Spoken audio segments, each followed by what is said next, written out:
Bonjour à tous, on se retrouve pour un nouveau Texama Show comme d'habitude pour l'actualité informatique et technologique de la semaine. Vous avez pas mal d'actualités cette semaine-ci en réalité, surtout niveau carte graphique. Yep. Mais pas forcément des compagnies que vous attendez parce que là on va parler évidemment des nouvelles cartes graphiques de Intel qu'ils ont annoncées, mais aussi une autre entreprise qui sort de nulle part que j'avais jamais entendu parler avant, qui a été fondée par le vice-président d'NVIDIA.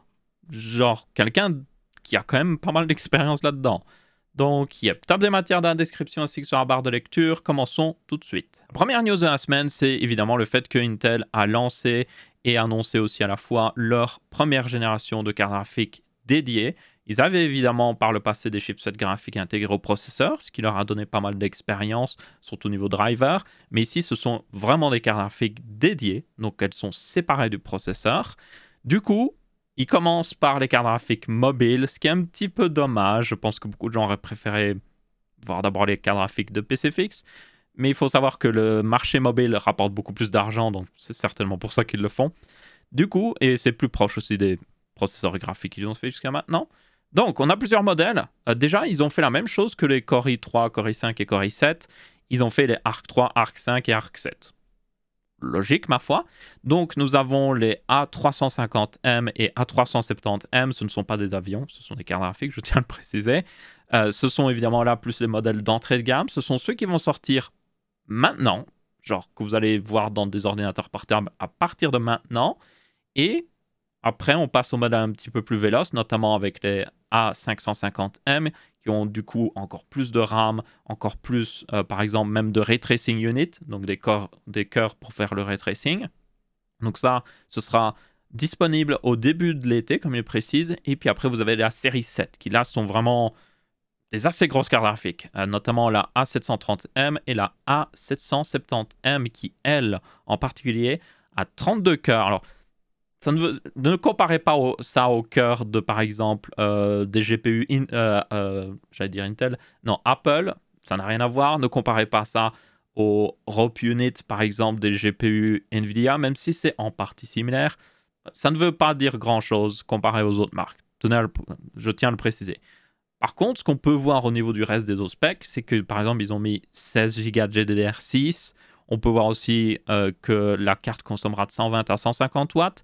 Si Intel a la même efficacité énergétique que AMD et Nvidia pour le même niveau de performance, ce serait pas si tiré par les cheveux, ça voudrait dire qu'ils auraient une carte graphique pas mal puissante, surtout que c'est une carte graphique mobile ici. Donc on serait au même niveau de puissance qu'une RTX 3080 mobile ou une 3070 mobile dans le genre, ou même une 6800 S, il me semble que c'est le nouveau nom, oui, des cartes graphiques mobiles d'AMD. Donc une assez grosse carte graphique au final. Et donc ça, c'est toute la line-up mobile. Je tiens encore une fois à le repréciser, c'est pour des ordinateurs portables. Et donc, encore une fois, les plus gros modèles arriveront au début d'été. Ce qui est un peu dommage, j'aurais bien voulu voir le plus gros modèle d'abord. Mais au moins, ça change. Honnêtement, je préfère ça, ça change des autres marques comme Nvidia qui sort toujours les grosses cartes graphiques et puis il faut 3 ans pour voir, il faut même littéralement 2 ans, pratiquement 2 ans maintenant qu'il a fallu pour voir les modèles d'entrée de gamme. Donc, pour une fois, ben, c'est ceux qui veulent l'entrée de gamme qui sont récompensés en premier. Bon, en réalité, je pense qu'ils ont sorti aussi ceux-là en premier parce que c'est ceux qui vont dans des ultrabooks. Et les ultrabooks, vous pouvez les vendre pour bien cher. Donc, à mon avis, ça doit être pour ça. Donc, mais ça reste quand même une bonne nouvelle. Alors, on a pas mal de détails sur l'architecture. Ils ont montré aussi des chiffres de performance par rapport à eux-mêmes. Donc, merci Intel. Je suppose que c'est très utile. Donc, notamment, ils montraient par rapport au chipset graphique intégré à leur Core i7 1280p. C'est un processeur Alder Lake, mais avec un nouveau nom qui est plus destiné pour les ultrabooks, pour ceux qui se demandent. Et du coup, là, vous avez l'Intel Arc A370M dedans. Donc, c'est plus l'entrée de gamme ici, avec un i7 12700H. Et comme vous pouvez voir, plutôt bonne performance. Les chipsets graphiques Intel Xi sont quand même très puissants. Ce sont parmi les plus puissants que vous avez sur mobile. Les seuls qui les dépassent, ce sont les chipsets graphiques AMD basés sur l'architecture RDNA. Donc c'est pour dire ce sont parmi les meilleurs que vous avez. Et là, vous avez un boost de performance, forcément. Mais le truc, c'est que c'est des graphiques Intel, donc c'est certainement le meilleur cas, tenez-en compte. Il y a peut-être dans des jeux, vous aurez moins de gains, mais voilà. Après, ils ont quand même montré des jeux plutôt populaires. On a The Witcher, on a Doom Eternal, on a F1 2021. C'est quand même des jeux assez populaires, mais bon, ils n'ont pas mis d'autres jeux beaucoup plus joués comme CSGO, ce genre de choses. Si, ah oui, il y a un graphique ici avec des jeux plus compétitifs. J'avais pas vu celui-là. On a Fortnite, GTA V, jeux compétitifs, oui, je suppose. Rocket League et Valorant. Encore une fois, de très bonnes performances. Mais bon, il faut attendre les tests. Personnellement, j'ai essayé de voir si je peux mettre la main sur un de ces ordinateurs portables, mais je ne suis pas tout à fait sûr. Aussi, pour les créateurs de contenu, vous avez l'accélération GPU qui marche plutôt bien. Et là, c'est un point assez important qu'ils ont précisé dans toutes les specs. Notamment, ces chipsets, ou plutôt ces cartes graphiques Intel, supportent le décodage AV1, mais aussi l'encodage AV1. L'AV1, si vous ne savez pas, c'est un nouveau format vidéo d'encodage. Donc, c'est similaire au X264, ou plutôt H264, ou au VP9 de Google. Sauf que c'est déjà open source. Il y a beaucoup d'entreprises qui sont mises dessus pour le créer. Et il promet surtout d'avoir une meilleure qualité d'image avec une utilisation de données moins importante. Donc, c'est vraiment quelque chose qui va aider pour le futur du web, que ce soit pour le streaming de jeux, le streaming même de séries, tout ça. Avec la même bande passante, vous aurez une bien meilleure qualité.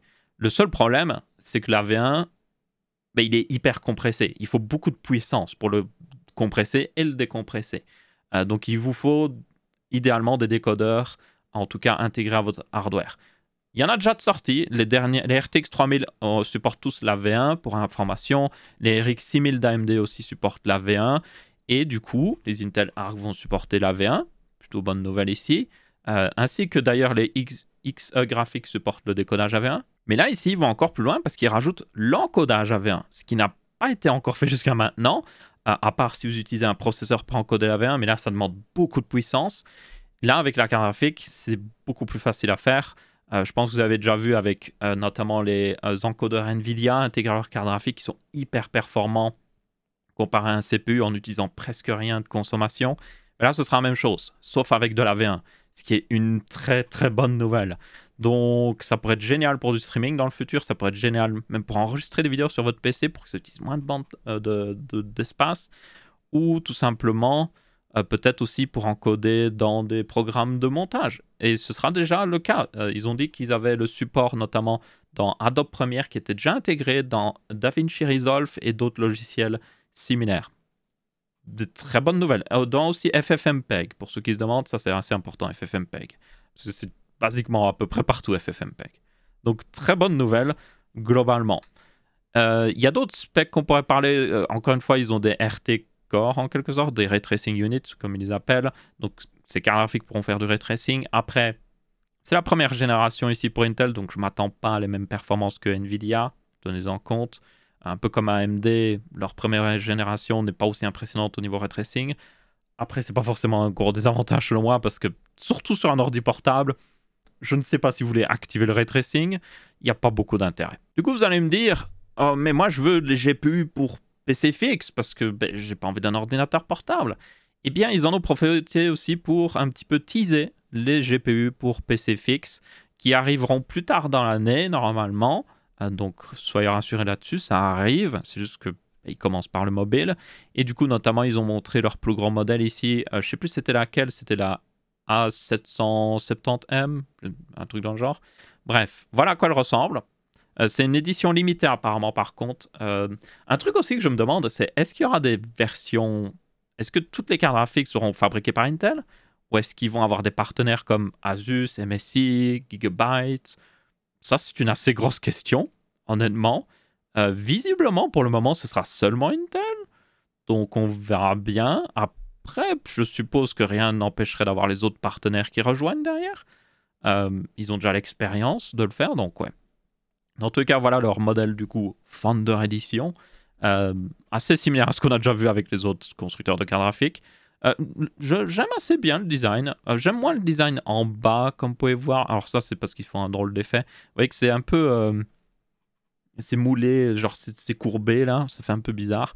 Après, c'est pas la partie de la graphique que vous voyez le plus souvent vous voyez ça. Et là, c'est plutôt sympa, genre très design, joli backplate, c'est entièrement couvert, on voit pas de PCB sortir.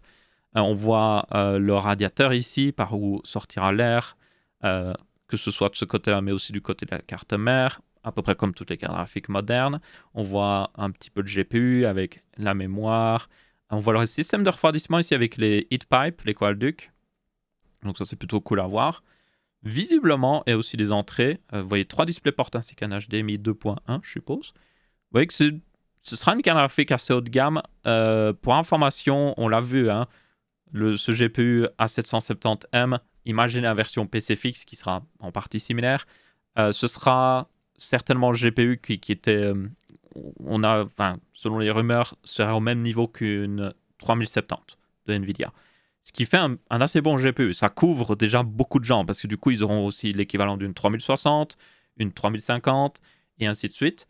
Du coup, là, franchement, il couvre 80% certains du marché, peut-être 70%, je ne sais pas trop. La plupart des gens n'achètent pas des 3080 ou autre chose. Bon, à part quand vous tenez compte que la 3080, normalement, au prix de sa sortie, était très intéressant. Mais la plupart des gens vont plutôt prendre des 3070 ou des 3060 ou ainsi de suite. Donc, honnêtement, je pense que la stratégie d'Intel ici est très bonne. Visez d'abord l'entrée milieu de gamme et le haut de gamme, c'est pas grave. Ils peuvent toujours le faire plus tard s'ils ont l'expertise. Mais pour le moment, juste concentrez-vous à faire des GPU que les gens peuvent actuellement acheter. Donc, yep. Mais oui, je suis curieux quand même de voir par contre si on aura des fabricants de cartes graphiques qui se mettront dessus. Asus, MSI, tout ça. Je serais curieux de voir. On a une autre bonne nouvelle du coup avec la sortie aussi de ces cartes graphiques de chez Intel, notamment le fait qu'ils vont avoir leur propre technologie similaire à Nvidia DLSS ou AMD FSR, même si je me souviens bien, ils vont supporter aussi AMD FSR, ce qui est plutôt facile. Donc, ça s'appelle Intel XeSS AI Super Résolution. Oui, bon, Intel a toujours du mal avec les noms, il faut les excuser un petit peu. Et c'est basiquement la même chose que DLSS et FSR. Donc, ça vous permet de faire le rendu du... Enfin, vous faites tourner le jeu en 1080p par exemple, et vous le remettez en 4K. Et du coup, c'est le GPU derrière qui va juste upscale l'image de manière intelligente. Par contre, c'est assez important, afin de vous donner l'impression que vous jouez en 4K, mais en réalité, vous jouez en 1080p, et vous avez les performances de 1080p, pratiquement. Donc, c'est plutôt cool. Du coup, ça devrait arriver cet été, en tout cas début été, comme ils le disent. Et voilà la liste des jeux supportés. Donc, vous voyez Tomb Raider, nous avons aussi Grid Legends, Death Stranding, Ghostwire, Blood machin.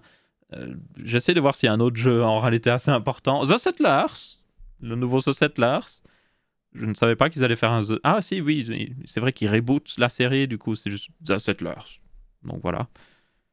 Anvil, c'était pas un jeu annoncé là hyper longtemps qui n'est jamais sorti ou autre chose? Non, je ne sais pas. Il n'y a pas non plus d'énormes jeux, j'ai l'impression là-dessus. Bon, c'est peut-être... Certains de ces jeux sont peut-être plus énormes que je le pense. Il y a Hitman quand même. Mais oui, il y a le nouveau Chivalry, je suppose. Yep. Bon, bref. Le plus important avec ce genre de technologie, comme à chaque fois, c'est... Est-ce que c'est aussi bon que la compétition? Donc, FSR et DLSS. Et est-ce que ce sera facile aux développeurs de le supporter? Si les développeurs peuvent le rajouter le support de ça en à peine quelques heures, cool. Comme FSR, c'est une très bonne chose, ça veut dire plus de jeux le supporteront. Si ça prend trop de temps, ben, peut-être que les développeurs seront en mode ouais, on pourrait supporter ça, mais la plupart des gens n'utilisent pas des cartes graphiques Intel, donc on va juste rajouter le support d'FSR et DLSS et puis basta. Ça, c'est le truc que j'ai un peu peur. Donc j'espère, quoi qu'il arrive, qu'ils vont supporter pleinement FSR. Ils avaient dit qu'ils supporteraient FSR, mais j'espère que ce sera vraiment le cas. Parce que FSR, selon moi, est juste la meilleure solution jusqu'à maintenant. C'est pas la meilleure en termes de qualité, mais c'est la meilleure de manière globale. D'ailleurs, oui, je vous rappelle que FSR va sortir bientôt dans sa version 2.0, même si on ne sait pas encore si la version 2.0 sera aussi bonne que la version 1.0, mais yeah, ça arrive. Et enfin, une dernière bonne nouvelle au niveau des lancements de GPU Intel, c'est le fait qu'ils vont faire un nouveau logiciel de contrôle qui est plutôt bien foutu. qui ressemble énormément à NVIDIA GeForce Experience, avec notamment le fait que vous avez la possibilité d'enregistrer les vidéos directement via ce logiciel-là, comme Shadowplay. Vous pouvez aussi overclocker votre carte graphique directement dedans. Donc là, c'est plus similaire à ce qu'a fait AMD en réalité. Et vous avez aussi un studio créateur intégré. Si je me souviens bien, le studio créateur, c'est justement ce qui vous permet d'enregistrer, mais vous avez un peu plus de fonctionnalités que Shadowplay, parce que Shadowplay est très genre, vous faites le raccourci, ça enregistre, point. Là, vous aurez la possibilité d'actuellement voir ce que vous faites un petit peu. Ce ne sera pas aussi complet qu'OBS, mais plus complet que Shadowplay. Et du coup, le dernier avantage qu'ils ont mis hyper bien en avant, là, pas besoin de login. Pas besoin de mettre votre email. Pourquoi on a dû faire ça, NVIDIA d'ailleurs? Parce que oui, NVIDIA, quand vous voulez installer GeForce Experience, qui vous permet vraiment d'avoir plus avec votre carte graphique, vous devez vous enregistrer, faire un compte, vous loguer. Et c'est juste très embêtant. Et je ne sais pas pourquoi j'ai besoin de me loguer pour utiliser GeForce Experience. Donc là, il le précise très bien. Pas besoin de login. Bonne nouvelle. J'apprécie. Donc vous voyez le truc de performance, justement, d'overclocking. Et ça vous permettra aussi d'update les drivers directement, comme GeForce Experience.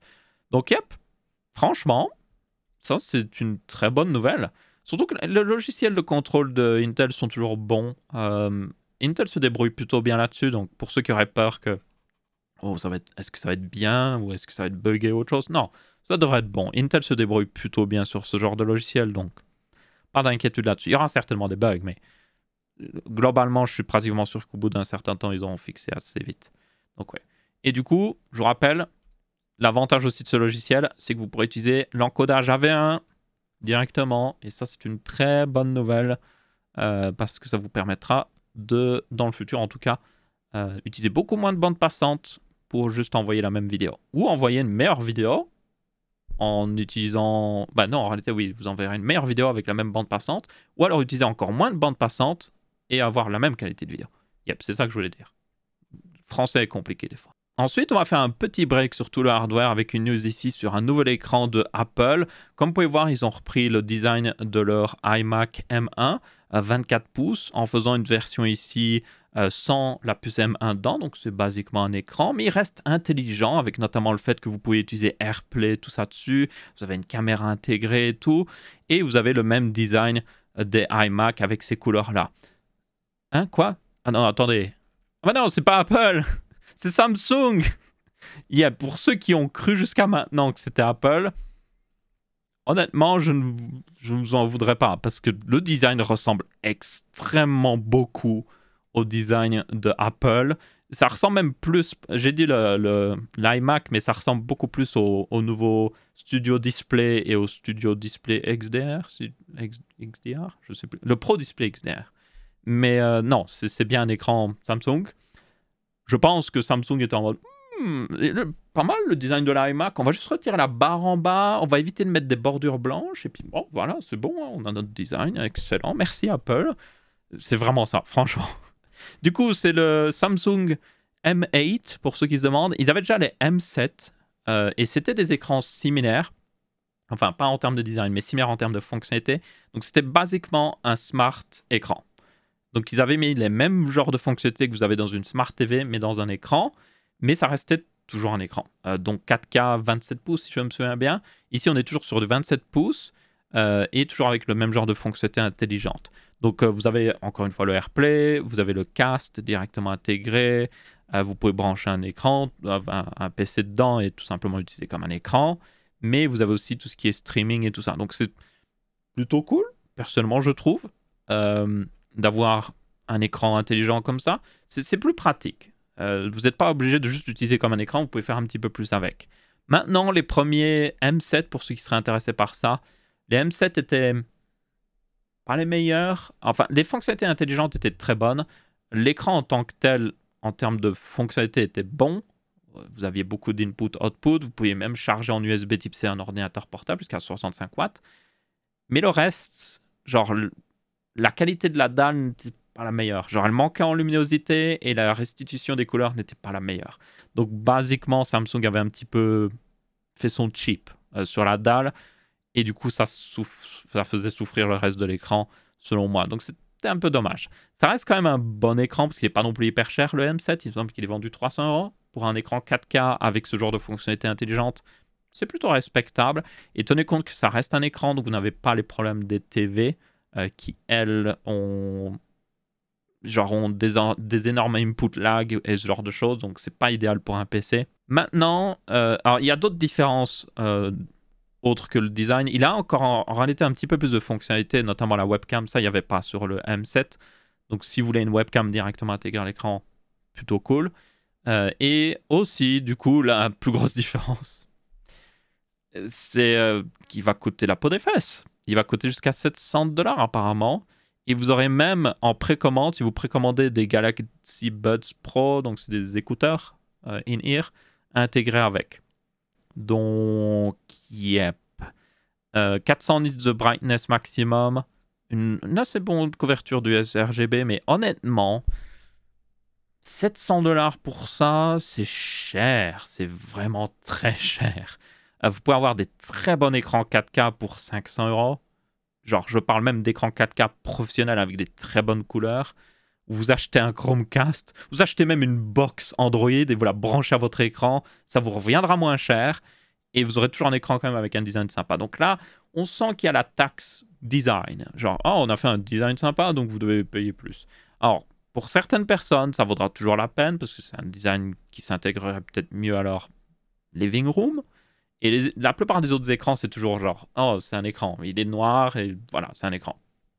Bordure noire, peut-être bordure un peu grise ou autre chose. Là, au moins, vous avez de la couleur, donc certaines personnes vont peut-être préférer ça et vont peut-être payer plus rien que pour ça, mais yep, personnellement, je ne paierais pas plus pour ça. Un autre désavantage aussi que j'ai vu, c'est qu'il n'y a plus de fixation, j'arrive à parler, fixation VESA à l'arrière. Donc, si vous voulez utiliser un bras, vous ne pouvez pas, et si surtout, c'est selon moi le plus important, si vous voulez mettre un mini PC derrière sur la fixation VESA, vous ne pouvez pas, il n'y en a plus.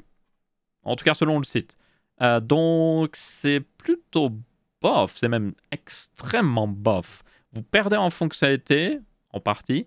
Les specs sont pas forcément beaucoup mieux au niveau de la dalle. Elle doit être mieux, mais je ne m'attends pas à beaucoup mieux. 400 nits de brightness maximum, c'est pas non plus incroyable, pour info. Pour 700 $, on s'attendrait à un écran qui peut faire au moins du 600 nits de brightness et qui supporte l'HDR au moins 600. En dessous enfin, moi, je prendrais pas en dessous de ça pour ce prix. Donc, yep. Ma foi. GG Samsung, vous avez réussi à copier Apple. Même au niveau du prix. Maintenant, repassons des news hardware. On a aussi le fait que Intel, vu qu'ils ont présenté leur nouveau GPU, ils en ont aussi profité pour présenter leur nouveau flagship au niveau processeur de PC fixe, qui est le Core i9 12900KS, qui est du coup, basiquement le 12900K, mais overclocké, c'est vraiment ça. Donc il peut booster jusqu'à 5,5 GHz, et il a exactement le même reste de spec, pour ceux qui se demandent. Et comme vous pouvez voir au niveau des specs, encore une fois, c'est exactement le même. Il y a un petit peu d'augmentation au niveau de la fréquence de base, en plus de la fréquence de boost. Après, la fréquence de base, vous la voyez jamais trop sur ce genre de processeur, mais le cache est le même. Le TDP a un peu augmenté, en tout cas le TDP de base. Donc ça, c'est l'enveloppe thermique quand le processeur respecte ses vitesses de base. Et le deuxième, c'est le TDP maximum quand le processeur juste s'amuse à booster le plus haut possible, donc jusqu'à 5,5 GHz sur la plupart des corps notamment. Donc, yep. Aussi, une grosse différence, c'est le prix. Pratiquement plus 150 $. Donc 150 € en plus pour ce processeur.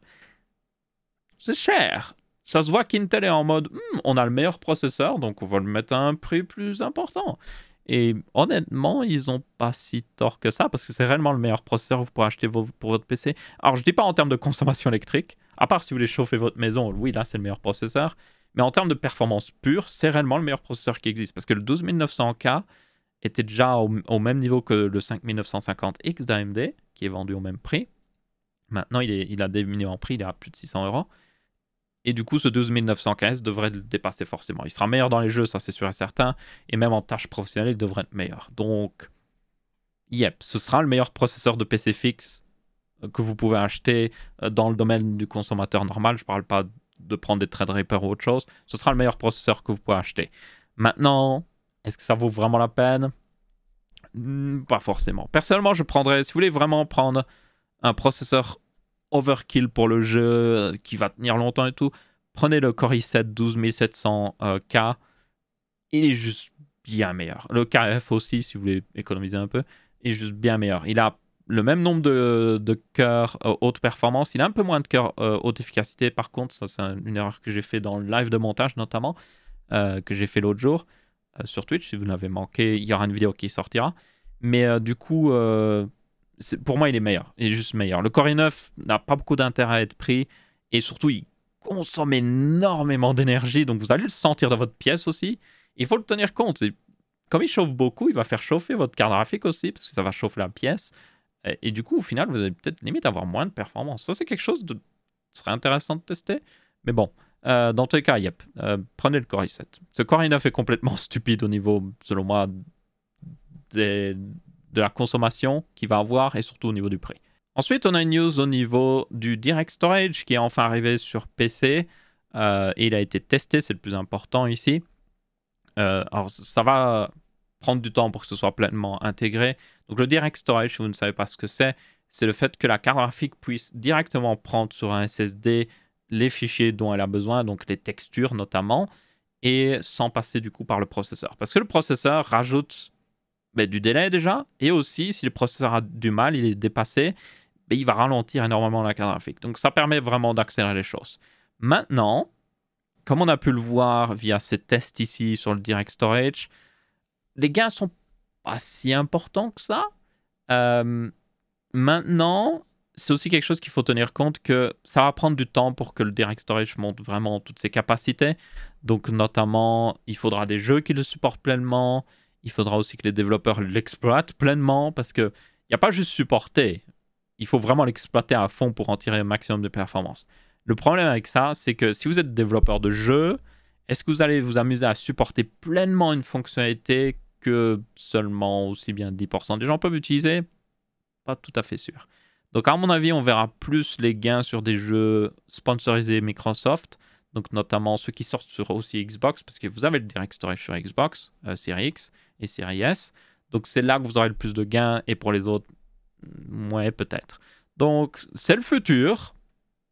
Mais ça va prendre du temps pour que le futur devienne intéressant. Ensuite, en parlant d'intéressant, quelque chose de pas intéressant pour vous, la RTX 3090 Ti ou 3090 Ti, si vous préférez, est enfin sortie. Il me semble pas qu'elle est disponible en Baltic, mais en tout cas, les tests sont sortis. Et évidemment, j'en ai une en... Non, j'en ai pas en test. Je ne crois pas qu'NVIDIA m'enverrait un truc pareil. Et surtout, en réalité, ça m'aurait... Enfin... J'avais pas envie de chauffer ma pièce et je n'ai pas un réacteur nucléaire à la maison pour l'alimenter, donc yep. Mais dans tous les cas, des tests sont sortis et comme vous allez le voir déjà, le premier truc que j'aimerais montrer, comme ça vous devez en tenir compte quand vous voyez les performances, c'est que cette carte consomme, en tout cas le modèle Supremix qui est overclocké, tenez-en compte, mais il consomme 511 watts maximum, ça veut dire sur une longue période de temps quand même, genre un jeu qui l'utilise à 100%, 511 watts. Et la 3090 Founder Edition, donc non overclockée, consommait 363 watts dans le même test. Donc vous avez une augmentation de 150 watts. 148 watts si vous préférez. C'est de la folie. C'est de la folie. C'est tellement de la folie qu'elle n'utilise pas des whip-in. Enfin, si, elle utilise des whip-in via un adaptateur. Mais en gros, on peut le regarder. Nous avons le nouveau fameux connecteur 12 pins, qui est d'ailleurs différent du 12 pins qu'on a vu chez Nvidia avec les Founder Edition avant, parce qu'il a en plus 4 pins au-dessus. Ça semble être plus des 4 pins de contrôle plutôt que des 4 pins d'énergie. Et du coup, vous aurez besoin soit d'une alimentation qui supporte ce nouveau connecteur. Et d'ailleurs, Intel a sorti les spécifications pour l'ATX 3.0. Donc quand vous regardez des specs d'une alimentation, ils vous disent souvent ATX 2. Quelque chose. En fait, c'est des normes de cette alimentation. Donc il y a le 3.0 qui est sorti. Et du coup, un des prérequis du 3.0, c'est d'avoir un connecteur 12 pins comme ça. Donc il a la même chose sur l'alimentation. Vous avez encore une fois justement les 4 pins de contrôle. il me semble que c'est, en plus des 12 pins pour faire passer le courant. Et du coup, pour ceux qui n'ont pas ce genre d'alimentation, ne vous inquiétez pas, il existe des adaptateurs. Et cet adaptateur prend 3 whip-pins. 3. Un whip-pin peut fournir 150 watts pour information. Donc, ça veut dire que, en théorie, ce 12 pins fournit 450 watts. Mais il peut aller plus haut en réalité. Il a été designé pour aller plus haut. Donc, 450 watts. Plus 75 watts du slot PCI Express. Et au final, vous êtes très proche de ce qu'on a vu comme chiffre juste avant. Par rapport à cette Supremix.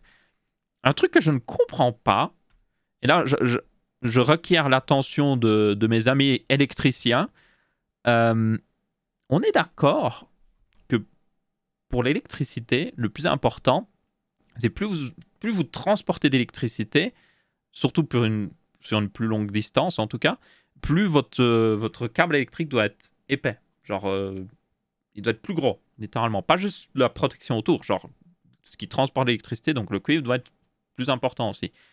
Et le truc que je ne comprends pas avec ce connecteur 12 pins, c'est que il est petit en fait ce connecteur 12 pins. Hein. Vous devez le voir avec le switch BIOS à côté, il est plus petit. C'est pas genre un whip-pin avec 4 pins en plus. Il est réellement plus petit qu'un whip-pin. Enfin, les pins en tant que tels sont plus petits que sur les connecteurs whip-pin, mais il y en a juste plus, quoi. Et ce que je ne comprends pas, c'est que du coup, ces pins sont pas très gros, ils sont plus petits même qu'un connecteur whip-pin. Et je me pose la question, c'est genre, en termes de physique pure, en termes d'électricité, est-ce que c'est pas pire? Parce que ça veut dire que là, on a quand même 450 watts qui passent dans ces 12 petits pins, en fait. Alors, en réalité, il me semble que de toute façon, les connecteurs d'alimentation ne chauffaient pas vraiment. Enfin, ils n'avaient pas de problème à transporter autant d'électricité avant même. Ce qui peut arriver, le problème pour ceux qui se demandent, c'est qu'ils vont chauffer en fait. Si le câble électrique est trop petit, ça va chauffer. Et si ça chauffe trop, ça pourrait même prendre feu ou faire fondre le câble. Du coup, là, j'ai du mal à comprendre en fait. Donc là, je requiers l'attention de mes amis électriciens. Je n'y connais rien en électricité, je tiens à le préciser. Est-ce que ça vous paraît logique? Parce que moi, ça me paraît en partie logique. Donc, ouais. Je comprends pas trop. Et pour ceux qui voudraient voir, ils ne mettent pas une photo, il me semble, de l'adaptateur 3 fois whip-in, mais c'est ridicule. Vous aviez déjà vu l'adaptateur pour les Founder Edition RTX 3000. C'est pire, parce que là, vous avez un troisième câble, whip-in. Du coup, ça ressemble à un poulpe, le truc, avec des tentacules. Donc, yep, pas trop ça. Mais bon, bref. Le dernier point, les performances, parce que j'en ai pas parlé jusqu'à maintenant. En réalité... Alors, ne jouez pas en 1080p avec une carte pareille. Passons en 4K. En réalité, en tenant compte que c'est un modèle overclocké par rapport à la RTX 3090 Founder Edition, tenez-en compte, en réalité, les performances sont plutôt pas mal.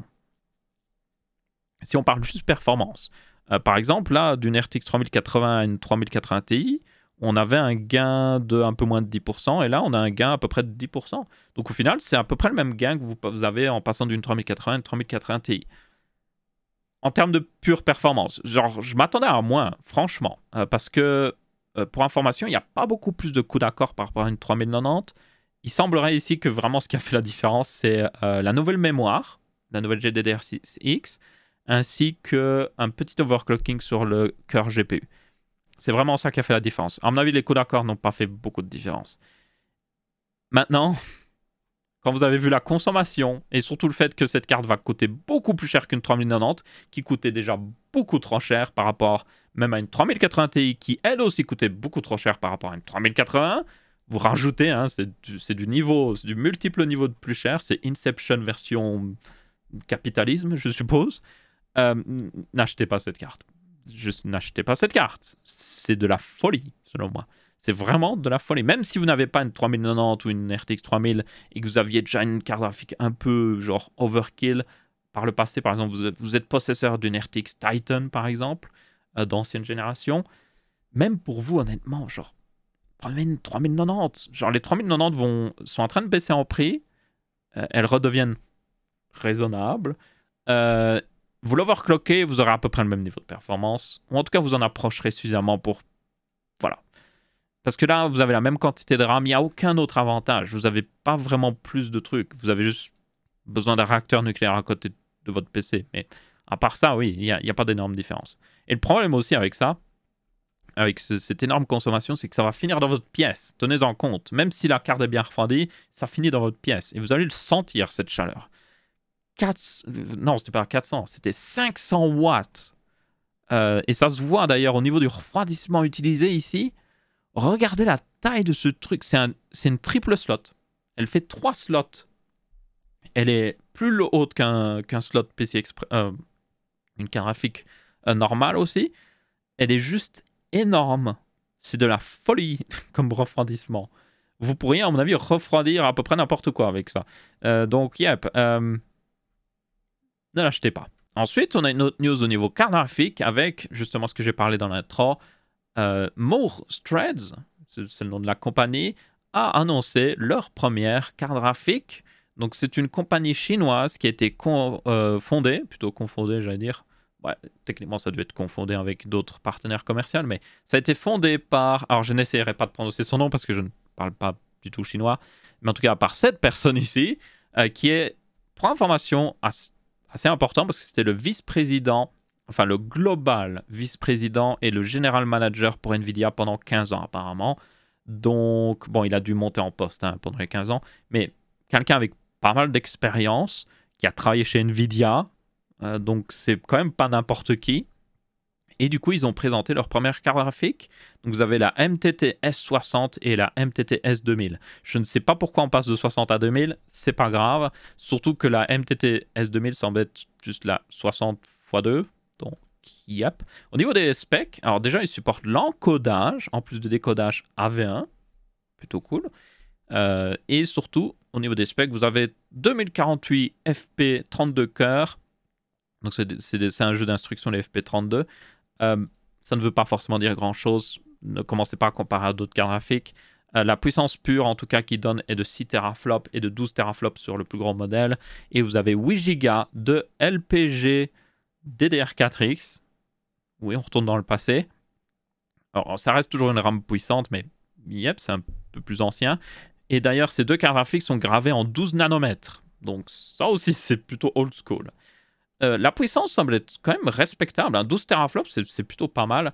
Si je me souviens bien, la RTX 3090 fait du 30 teraflops en FP32, si je me souviens bien. Je suis plus très sûr.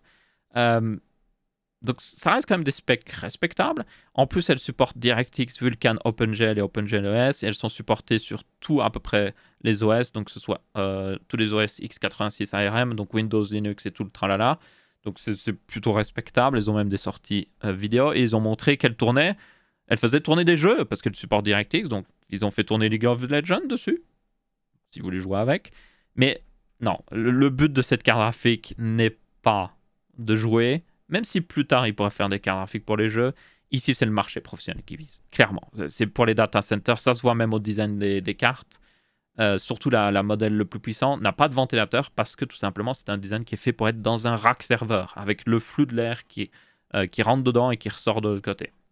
Donc ce sont des cartes professionnelles ici.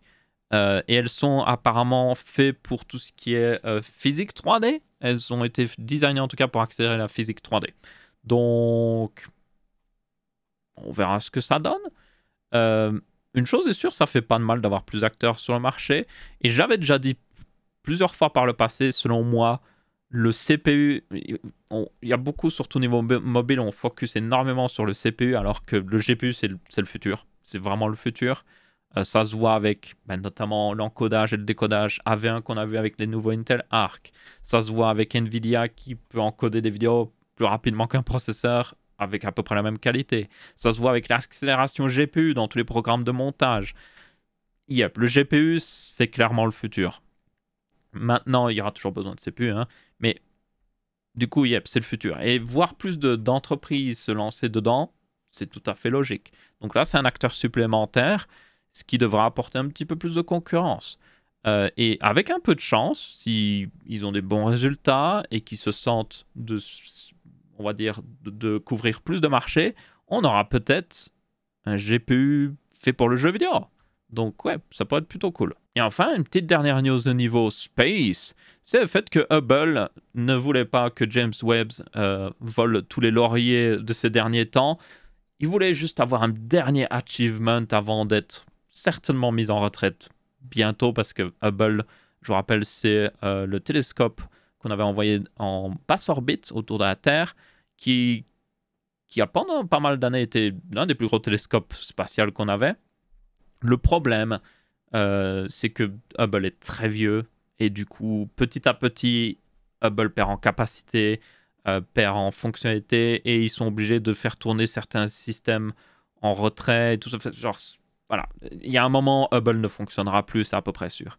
Mais du coup, ils ont réussi à le refaire fonctionner, parce qu'ils avaient eu des problèmes récemment, et ils ont pris du coup une image de l'étoile la plus distante qu'on ait jamais vue jusqu'à maintenant, qui est juste ici. Voilà, c'est ce point. Vous voyez ce pixel sur votre écran, c'est l'étoile la plus distante qui existe. Alors je sais plus la distance, mais apparemment c'est une étoile qui a dû se former moins d'1 milliard d'années après le Big Bang. Ce qui est plutôt... si vous ne savez pas, vu que l'univers s'étend de plus en plus, hein, plus vous observez loin dans l'univers, plus vous remontez techniquement dans le temps, parce qu'il faut du temps pour que cette lumière atteigne nos télescopes notamment. Parce que la lumière est très rapide, mais à l'échelle de l'univers, elle n'est pas très rapide. Du coup, plus vous observez loin, plus vous observez loin dans le temps en réalité. Donc plus on arrivera à observer loin, notamment avec James Webb, plus on pourra remonter dans le temps techniquement. Et avec un peu de chance, avec James Webb, on pourra voir les premières étoiles qui se sont formées, voilà, juste après le Big Bang en fait. Donc ça pourrait être plutôt cool. Bon, après, on verra bien ce qu'on pourra faire avec James Webb. Une chose est sûre, Hubble continue de, franchement, selon moi, être certainement l'un des meilleurs télescopes qu'on a jamais eu au monde, que ce soit ceux sur Terre, mais aussi ceux en orbite. Il a permis tellement de découvertes et tout, et c'est juste un dernier achievement pour le télescope, avant sa retraite bien méritée. Après, il est toujours fonctionnel, donc ils l'utiliseront jusqu'au dernier moment. S'ils peuvent continuer d'observer des choses avec, ils le feront.